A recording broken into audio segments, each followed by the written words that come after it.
Praise lord. ప్రభు అయిన యేసు నామములో అందరికీ వందనములు. ఈ దినం దేవుని వాక్యంలో నుంచి కీర్తనలు 18వ అధ్యాయం 24వ వచనం. కావున యెహోవా నేను నిర్దోషిగా నుండుట చూచి తన దృష్టికి కనబడిన నా చేతుల నిర్దోషత్వమును బట్టి నాకు ప్రతిఫలం ఇచ్చెను. ప్రభునందు ప్రియమైన వాళ్ళారు, ఇక్కడ దేవుని యొక్క వాక్యము చాలా స్పష్టంగా దేవుడు తన సంఘమునకు, అంటే యేసు రక్తంతో కడగబడిన మనమంతా సంఘము, మనకు అవసరమైన రీతిలో ఒక చక్కని మాట మాట్లాడుతున్నాడు. ఇక్కడ దావీదు యొక్క జీవితము మనకు కనబడుతుంది. ఏమంటున్నాడంటే యెహోవా అనే దేవుడు ఏం చూస్తాడంటే నిర్దోషిగా ఉండేవారిని చూస్తాడు. ఆయన ఏమంటున్నాడు, ఎంత విశ్వాసంతో ఎంత నమ్మకత్వం కనపరిచి మాట్లాడుతున్నాడు దావీదు అంటే, యెహోవా నేను నిర్దోషినిగా నుండుట చూచి అని మాట్లాడుతున్నాడు. ఈనాడు మన జీవితము ఎట్లా ఉంది? యేసు రక్తంతో కడగబడిన మనము, నీతిమంతులంగా తీర్చబడిన మనము, మన చేతులు ఎట్లున్నాయి ఈరోజు? నేను నిర్దోషినిగా ఉండుట చూచి అంటున్నాడు. నిర్దోషిగా ఉండుట అంటే ఎట్లా కనబడుతుంది? అది ఈ నిర్దోషిగా ఉండుట చూడడం అనేది హృదయ సంబంధమైన స్థితి. ఈ యెహోవా ఏం చేస్తాడు? హృదయములను చూసేవాడు, పై రూపాలను లక్ష్య పెట్టాడు. 1 సమూయేలు 16వ అధ్యాయము 7వ వచనంలో మనుషులు పై రూపాలను లక్ష్య పెడతారు, యెహోవా హృదయములను పరిశోధిస్తాడు అనుంది. ఇర్మియా 17:10లో కూడా ప్రతివానికి తన ఫలం ఇయ్యడానికి హృదయములను అంతరేంద్రియములను పరిశోధించువాడనై ఉన్నాను అని అన్నాడు.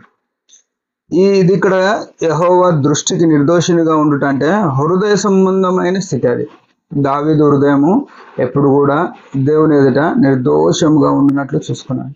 ఈనాడు మన హృదయం ఎట్లుంది? మార్క్స్ వార్త 7:21లో ఉంటుంది. దురాలోచనలు, దొంగతనము, కాముకత్వము, వ్యభిచారము, అసూయలు, ద్వేషములు, పగలు, కలలు, కలహాలు, ఇట్లా చాలా ఉన్నాయి. మన జీవితంలో అవి ఉన్నాయా? దేవుని దృష్టిలో నిర్దోషిగా ఉండగలుగుతున్నామా? ఇది మొట్టమొదటిసారి. రెండవది, తన దృష్టికి కనబడిన నా చేతుల నిర్దోషత్వమును బట్టి నాకు ప్రతిఫలం.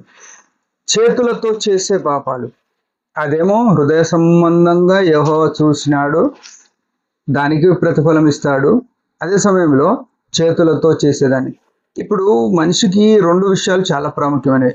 మనం ఏం ఆలోచన చేస్తున్నాం అనేది ముఖ్యమే, మనం ఏం చేస్తున్నాం అనేది ముఖ్యమే. చాలామంది ఆలోచనలు భయంకరంగా ఆలోచన చేసి పైకి ఎంతో దేవుని సంబంధమైన క్రియలు చేసేవాళ్ళు ఉంటారు. పైకి దేవుని సంబంధం భయంకరంగా ఆలోచన చేసిన భయంకరమైన కార్యాలు చేసి కూడా లోపల పశ్చాత్తాపడేటోళ్ళుగా ఉంటారు. అయ్యో నేను ఇట్లా చేయాలనుకోలేదు కానీ జరిగిపోయింది అని. కానీ మనం ఏ తోవకున్నాం? ఈ భక్తుని దావీదు యొక్క జీవితం చూస్తే ఆయన హృదయము దేవుడు చూసినప్పుడు నిర్దోషత్వముగా, దోషం లేనిదిగా కనబడుతుంది. రెండోది ఆయన చేతుల నిర్దోషత్వం, అంటే చేతులలో కూడా దోషం లేదు. ఆ చేతులలో ఏం దోషం ఉంటుంది అని అనుకుంటున్నాం కదా. మనము ఎవరితోనైనా డబ్బులు తీసుకుంటున్నాం, ఎవరికి డబ్బులు ఇస్తున్నాం, ఇది చేతుల నిర్దోషత్వం. మన చేతులతో ఏం చేయకూడని ఉన్నాయి, ఏం చేసేటివి ఉన్నాయి, ఇవి చేతుల నిర్దోషత్వం.